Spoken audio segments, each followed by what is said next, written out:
Hey everybody, Ryan Garland here, founder and chairman of Paradigm. Thank you for watching Paradigm Shift. We are sponsored today by 10 Day Doors. They are the manufacturer on all of our barn caves project, all of our structural engineering, structural steel, and our Paradigm storage products. So we're happy and I'm excited today to introduce you to Jason Pope. He is my helicopter pilot. He has an R-44 and he's done some amazing things. So we're going to kind of interview him today and kind of talk about all the wonderful things that he's done. But I will tell you, the reason why I wanted to bring him on is because he owns Eternity Helicopters, and he is probably one of the best pilots I've ever seen. And I have to admit that I've been with a lot of pilots, and some of them scare the living shit out of me. But this guy, I mean, he gets down close to the water. He's doing all these wonderful filming. So all of the filming and all of the videos that you see with all of our boats and all the cool stuff that you see, this is the man behind the scenes that's actually flying. So, Jason, thank you for joining me today. Well, thanks for having me. Absolutely, buddy. It's kind of my first experience doing something like this, and it was cool. It's cool to do it, and I appreciate everything you said about it. Got to put you in the hot seat, man. Thank you. This is the way to do it. Just break the ice and get going, right? Right. So really I want to more interview you and talk a little bit about your history, your past, because I want people out there that may want to think about hiring you to do other filming or travel or what have you. So let's talk a little bit about the business, and then let's talk a little bit about your past. So let's talk about Eternity Helicopters, what you are, what you do, and just kind of the nature of your business at the moment. So we are a very small husband-wife team. My wife and I do it together. We have one helicopter, one pilot. But I will say I could not do it without my wife, Brenda. She does all the behind the scenes, all the billing, all the books. Oh, I get the bills. I get it. Right. All that kind of stuff. Yep. I mean, putting the helicopter in the air and flying it safe is the operation side is what I do. Behind the scenes is what she does. So basically, we before this, I was flying a bigger helicopter, fighting fires. Mm-hmm. I loved my job, loved the company that I was working for. Loved the people that I was working with, but I wanted something different. I wanted something new. When I was on fire, I was in Washington, and my schedule was a 12 on, 12 off. So, but it worked out to about a 14-day on, 10 off, because you have a travel day at the beginning of your shift, after your shift. Well, I had 2 girls at home. My wife, my 2 girls, I wanted to be at home. Yeah. So we put Eternity together, and me pitching it to my wife and saying, I think we can do this. Let's go spend a bunch of money. Let's spend a bunch of money and typical guy thing. Buy this helicopter, and I promise it'll work. And so there's a little bit of convincing there, but fortunately she totally believed in me, and we did it. We put. She's a smart woman, though. She's very smart. She's very smart. Very smart. Thank you. So we did it. We went out, we found the helicopter. It took me a couple of years to find it. We bought it. And I knew kind of what I wanted the company to look like, all the way down to the vehicles that I had, the support vehicles I had. Well, that's great. I knew the color of the support vehicles I had. I knew the color of the helicopter when I was looking for it, the avionics that I wanted. Very picky, so it took me a long time to find it. When we found it, we got it in Texas. Bought it in Texas. Had it taken to Oklahoma City. So they did a whole, the pre-buy inspection, and I wanted a 100-hour inspection, the annual, everything done on it. Yep. So when I pick it up, it's ready to go. Flew to Oklahoma, picked it up, flew it home. So basically what we do is we have they call it an LOA, a letter of authorization from the FAA to be a tour company. So we're an approved FAA tour company. And kind of what that consists of is the FAA will come out to your hangar. They inspected our hangar. They inspected all of our logbooks, and then the helicopter, and then it was a big interview process. Mm-hmm. And then we were approved for that LOA. So after that, we wanted to move more into the filming and video kind of stuff, which was fun for me. That's the kind of the fun flying. Sure. So we went and got what they call a motion picture movie manual. Now, this manual isn't something you get online and say, okay, print me out all these pages of this manual that I can operate with. You have to write the manual. So you have to, I think it ended up being about a 16-page document that we wrote This is how we're going to operate. These are our limitations and our restrictions, and basically we file that with the FAA. It goes through the whole approval process, and once it's approved, it's kind of a big deal that you have that. There's not many operators, small operators, I should say, that have a motion picture movie manual. So that was approved. Now, when we do our shoots, we need event-specific permits, which is easy.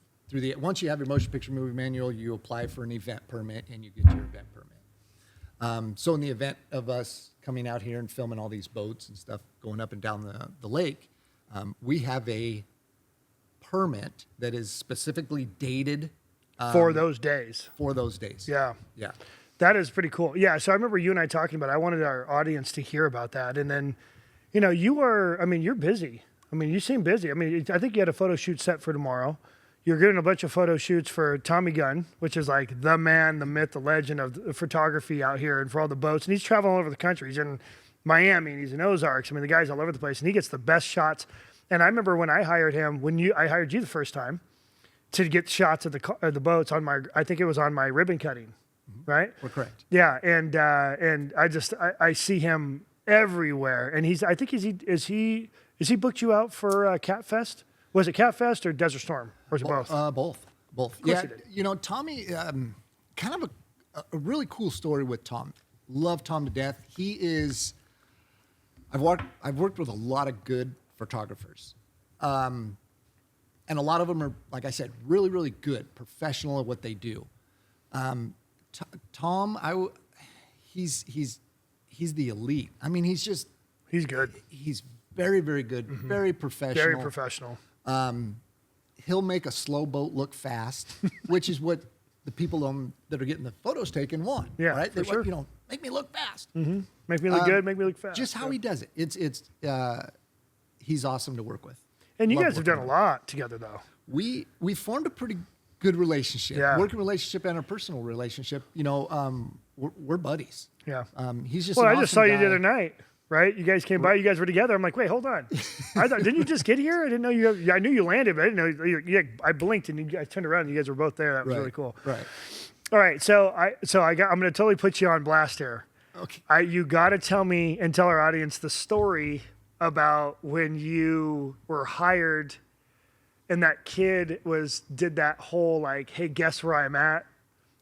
You got to tell the story. This was an epic story. Mind you guys, everyone who's listening or watching, we were on a flight back from Vegas, I think, and you told me the story, and I could not, I don't think I've laughed so hard in my life. When you were telling me, and then, like, the light bulb clicked on and how it all worked out and why your wife was getting blown up. Joe, listen to this. You're going to love this, my friend. This is unbelievable. This is the funniest thing I've ever heard in my liff. So you got to tell us the story. So that was from the beginning. Give the whole story because that's what our whole podcast is about, man. Okay. All right. So, sorry to put you on blast. Everyone's going to hear the story. So I can use names and all that. It does. Oh yeah, no problem. Okay. Yeah, whatever. So there's a young kid and he's a streamer. I'm not super familiar with this whole streaming thing, but this kid's a streamer. So they call me up. They want me to come up to the rooftop of this building. And the job This is in LA. This is in LA. Okay. Not very many buildings in LA you can land on.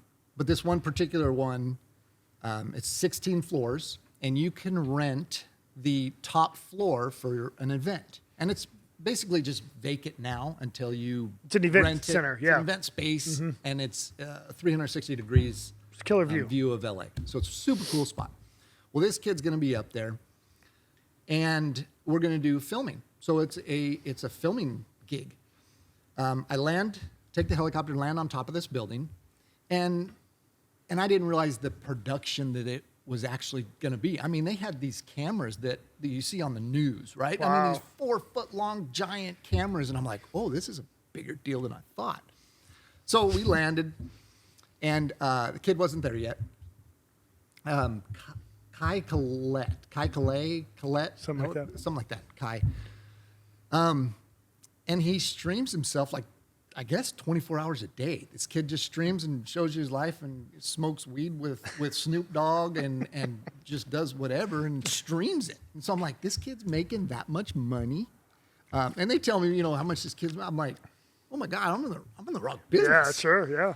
So It's crazy the stuff you hear and how these people are making money. It's wild. right. So the basis of his that day in this event was, if you find Kai, you get $100,000. So he had $100,000 cash that he dumped. And he's got out a on this- massive following, doesn't he? Oh, massive. He's, I guess, from my understanding, and like I said, I'm not super familiar, but from my understanding, he was like a top streamer. Or Okay. something. Okay. So he's got millions of followers. Yeah. And it was crazy because as we're sitting there and he's going through this whole thing, he says, you know, he's calling them subs. You know, I need 500 more subs. And each one of these subs, come to find out, like subscribers, are giving him $5, $10, $100 for access to watch him.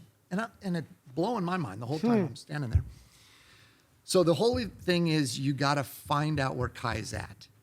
So they start with the camera on Kai at just his mouth. So all you can see is his mouth and as he's talking. And once he gets 500 subscribers, you're going to see his face. Mm-hmm. And then the screen kind of gets bigger and bigger as he gets more subscribers. Okay. So it gets bigger, and then at one point they have it where him and his buddy are sitting there, and it looks like a living room. Whole stage set up on top of this building. And then your helicopter's in the background. The helicopter's behind the backdrop that they had set up. And so 500 more subscribers, and okay, now we drop the back. And so the back drops, and there's my helicopter sitting there. Okay. Well, behind my helicopter was the Hollywood sign. You can see the Hollywood sign. Okay. So now everybody's kind of knowing, okay, we're in LA, obviously downtown LA, on the rooftop of this building, and there's a helicopter. Well, as I'm standing there, my phone starts ringing. And I'm like, oh, shoot. You know, and I have it on silent because it's a production thing. So I kind of step to the side and I answer my phone, and it was I don't really know what the guy did. He said he was like an aircraft broker or something along those lines. He says, I need to know where you're at. And I said, well, I don't know who you are. I can't tell you where I'm at. I said, I'm working, and part of this job is got to be discreet, and I can't tell you where I'm at. He said, well, let me tell you what's going on. He says, I'm looking for Kai. He says, there's $100,000 that Kai's given. He says, I'll split it with you if you tell me where you're at. I said, okay. I said, I'm still not going to tell you where I'm at. I said, I can't. It's the job. I can't tell you where I'm at. Well, so anyways, long story short, a kid finally finds us. And they bring him up to the top of the roof, and congratulations, they give him, you know, the $100,000 is on a pile on the table. Well, they give him this big, 4-foot check that he's holding. They write his name on it and all that. So, well, now we're on top of this building. So they want to film Kai flying off of the building and flying away.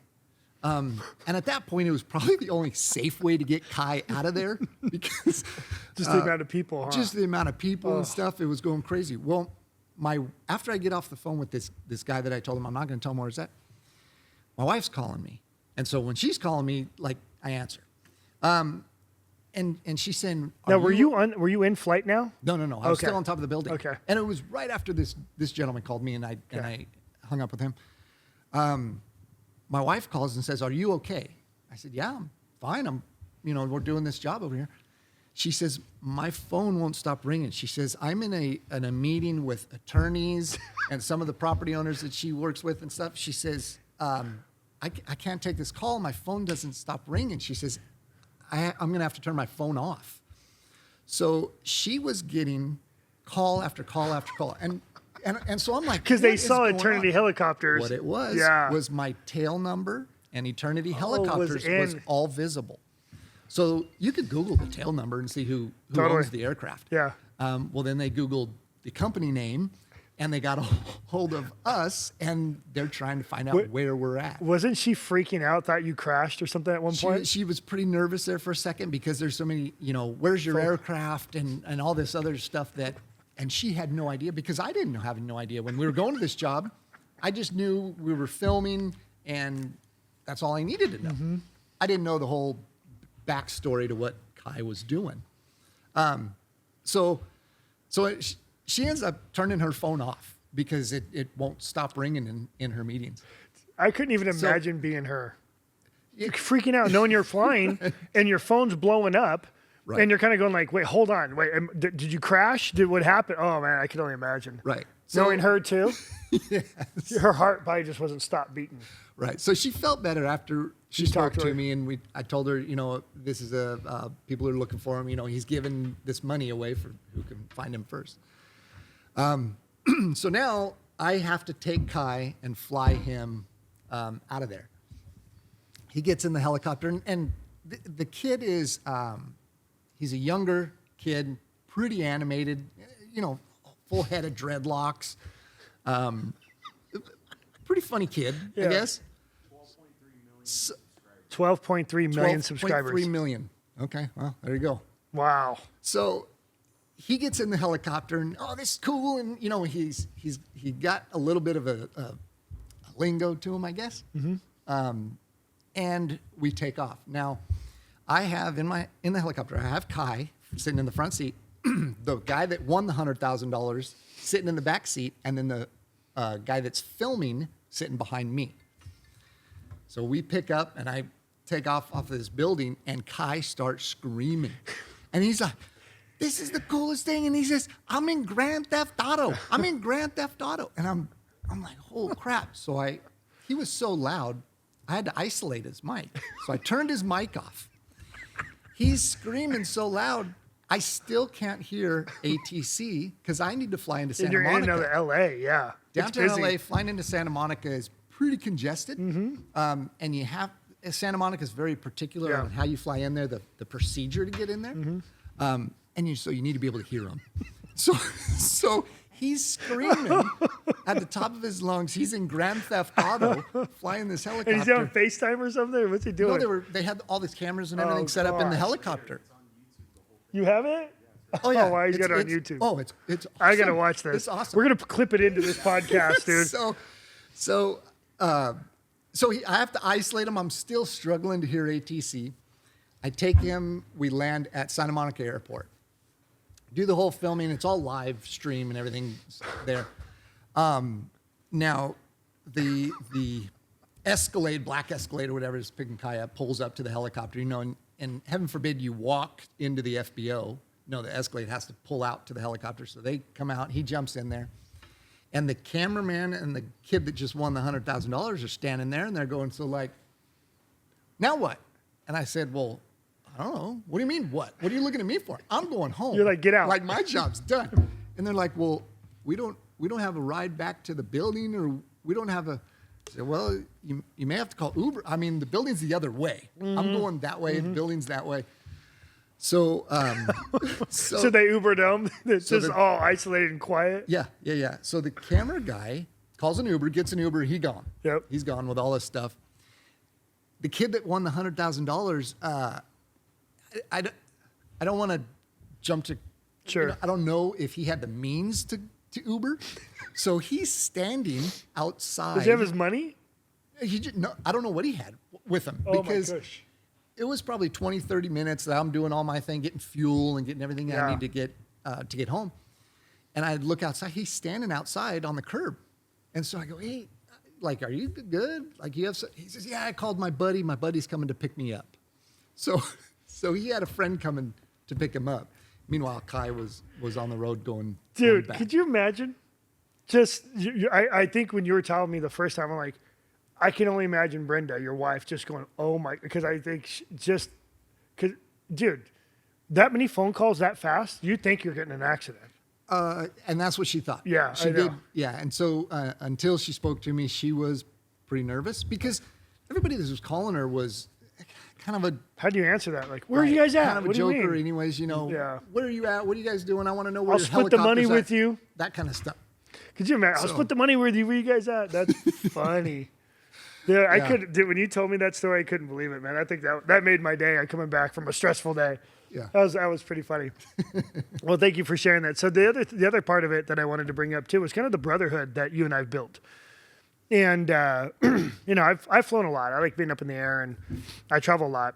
And the one thing that's really cool, and I always tell everybody, when you spend time with a pilot, and you kind of hear all the stories, and you kind of hear, I guess where I really appreciate about you is how much of a family man you are. So a lot of our conversations, you know, looking at God's country when we're up in the air has been really family oriented. And I think there was like a brotherhood that was created. So I really consider you one of my closest friends. Thank you. And now you're flying my son around, and it's just very rewarding knowing that you are in essence another mentor for him, because he's experiencing the things that I experienced when you get up there. He texted me when he landed. He said it was the coolest thing, and he can't wait to come out again, and that type of stuff. Good.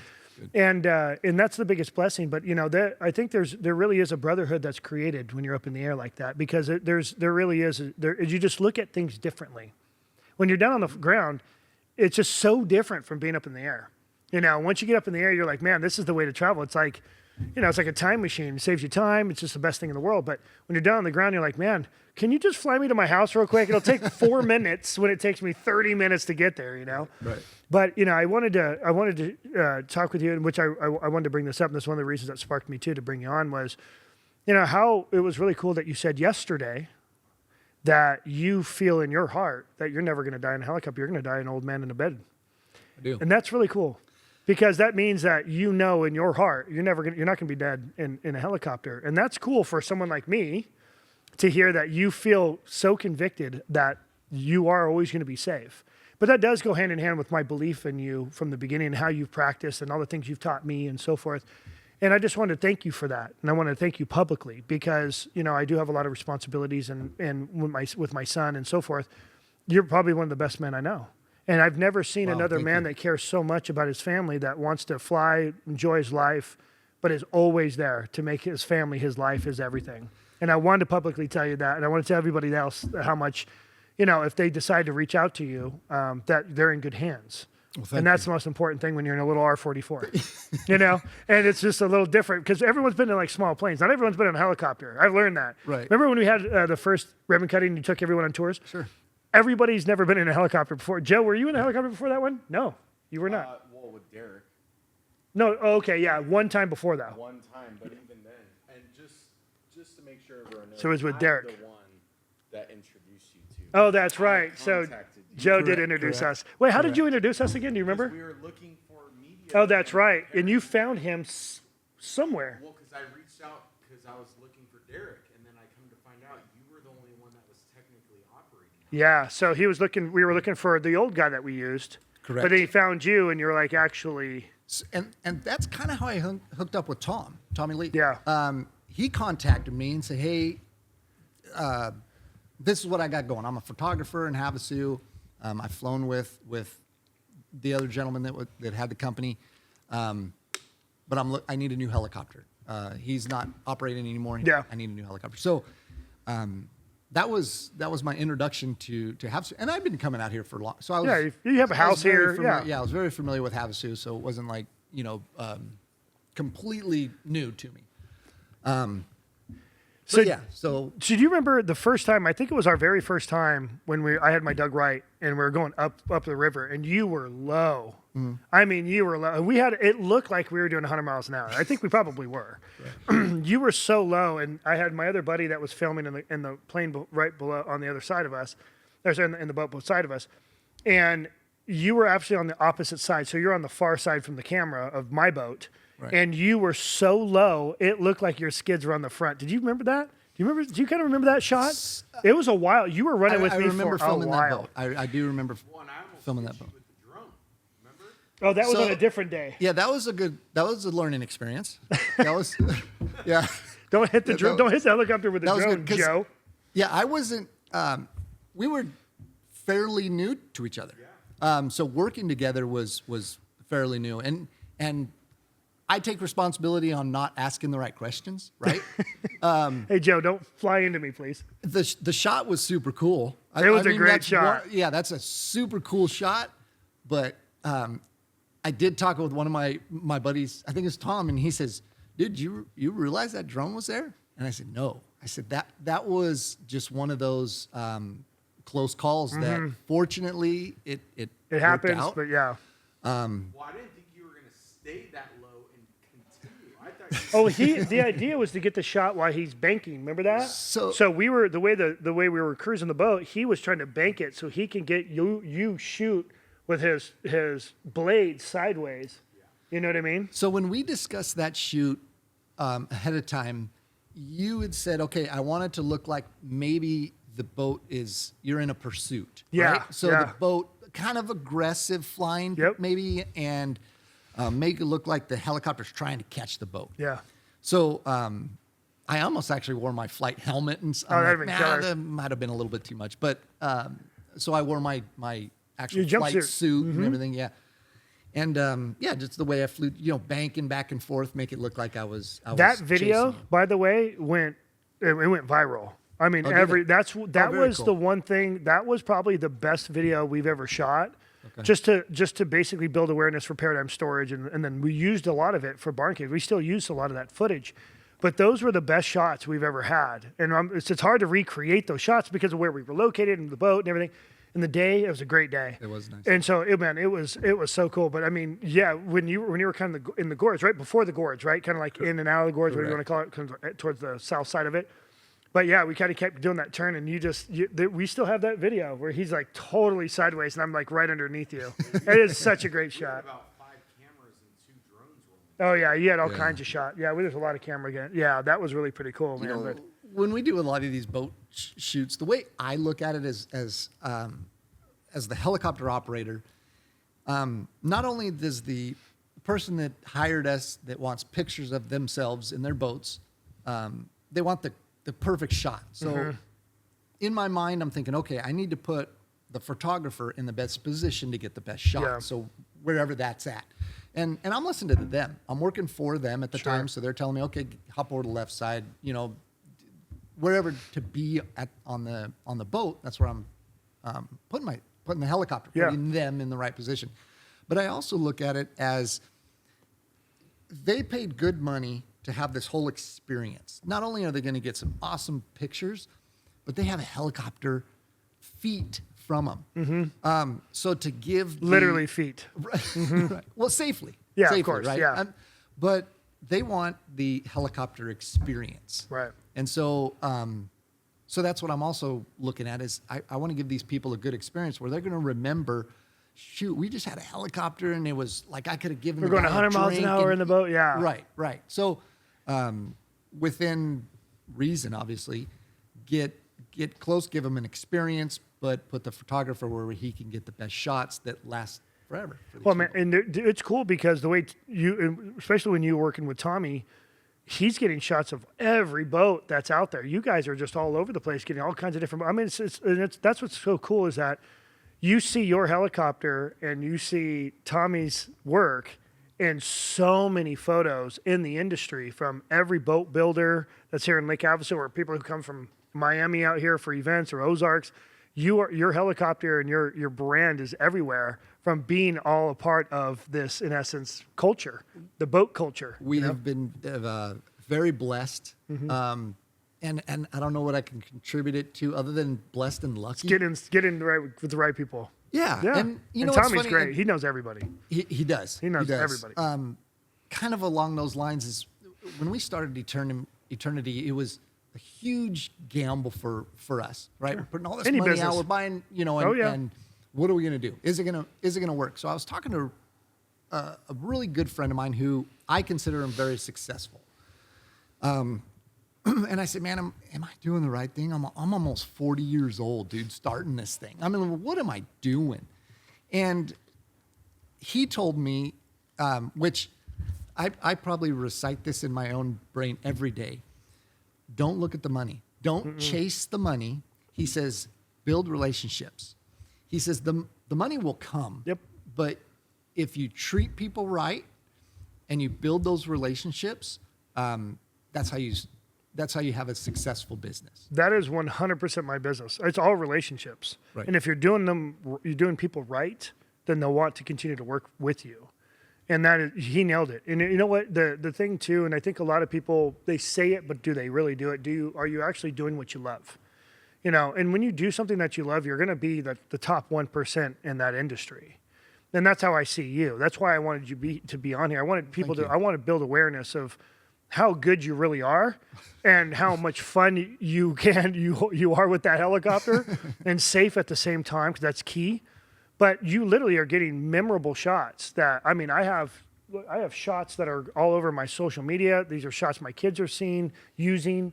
Other magazines are pulling from and using them, other social media. It's pretty cool, but it's all from your positioning, you know? So you've really got an eye for that, which is cool because you nailed it. People really want specific shots. They want to be seen a certain way.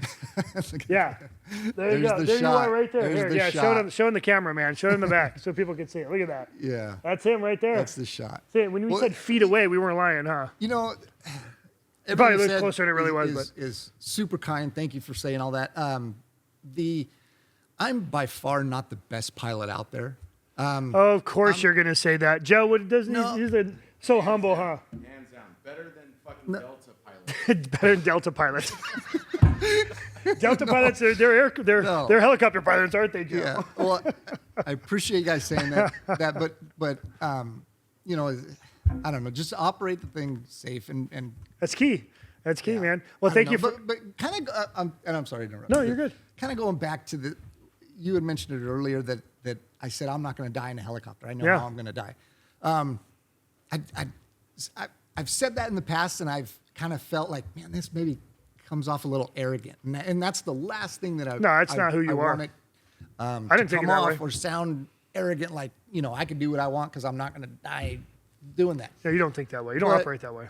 A lot of things that I do, that jumping out of an airplane, parachuting, or hang glider, whatever. I want to do it. I want to experience it, not Yeah. because I have a death wish or anything, because I want to experience life. That's life. Yeah. I don't want to miss anything.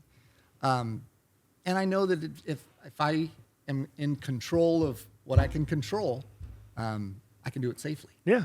Well, so that's my point is you're not operating out of fear.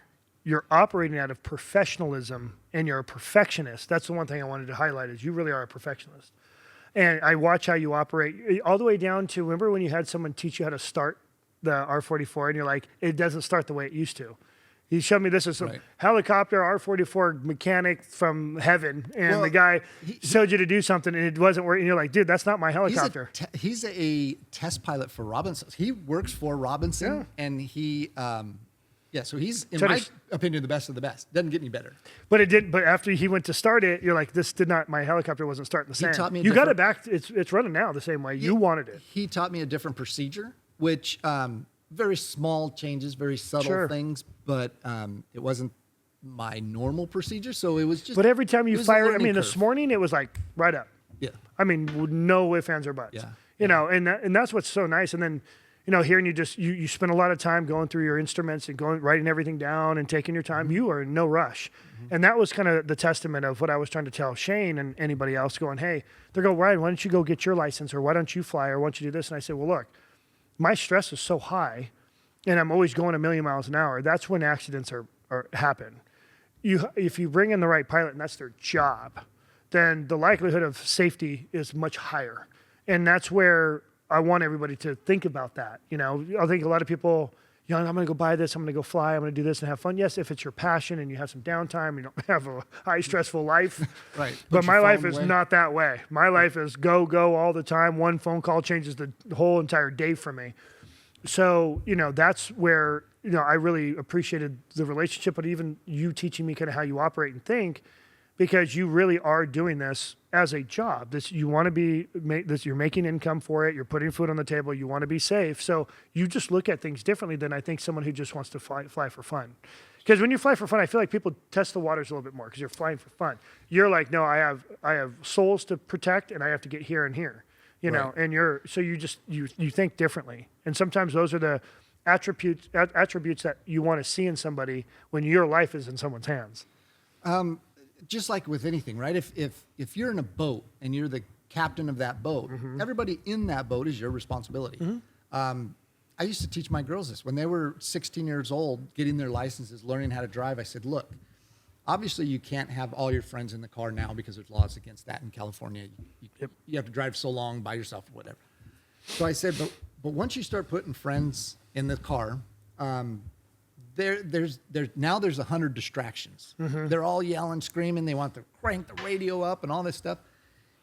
You are responsible for everybody in that car, their lives And not only in that car, but every other car on the road. You're responsible for there. So one of your little friends gets some wild hair, distracts you, you go in the other lane. Now you've just affected everybody in your car's life, not only to the car that potentially you could come in contact with, but other people even around that. everybody in their life you've affected.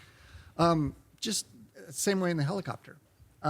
If I'm responsible for that helicopter, I'm flying that helicopter, everybody in that helicopter is my responsibility. And we're all in it together. You know, if heaven forbid something were to happen, you know, we're all in this together. We're in gonna together. do it. So there's been times, right, that I've told you I can't fly or won't fly, whether it's weather conditions or whatever the case is, because for me it's not safe. And like I said, you know, every pilot's kind of got their own safety net. Protocol limitations, I guess. And so mine are, you know, at a certain point, I won't fly. I'm sorry, I'm not going to fly. I don't want to end up as a statistic. Well, Jason, I have to agree. You are probably one of the safest pilots I've ever met. So one last thing. Thank you. Where did the Eternity helicopters come from? Where'd you get the idea? The name. The name. So when my wife and I got married, they say, you know, you're married till death do you part, right? I didn't like that. Brenda didn't like that. So we had them change it. And we said, we want to be married forever and all eternity. So that's how they did it. When we got married, they said, you're no, you know, it's not death do you part. We're married forever and all eternity. So I have infinity tattoos on me. Both my daughters have infinity tattoos. That's kind of our family, like it's Your our new family motto. crest. My wife has 0 tattoos, so she's out. But the eternity is just that. It's how my wife and I got married, and I thought it was fitting. That is really cool. Well, dude, Jason, thanks for sharing all that, buddy. I wanted everybody to see who you are and who keeps us safe, and all of our friends and family and all of our staff, because you're taking all our people up in the air and showing them the world, because they just love Lake Havasu. It's just, even though people, I think, it's just desert, it's ugly. I'm like, yeah, it's not that ugly. Get the load next to the water, next to $1 million boat, and go have some fun. So, Right. Well, thank you for joining me, buddy. I really appreciate it. Thanks And for for those having of you that are watching or listening, Eternity Helicopters, you can find them everywhere. Social media, Google, look him up. Jason, you'll talk to his wife as well. And so if you guys decide to book him, he's right here in Havasu, and he travels all over Southern California, Vegas, Phoenix. He's kind of all over the place because he can. So, all right, guys, thanks so much for listening, and on to the next.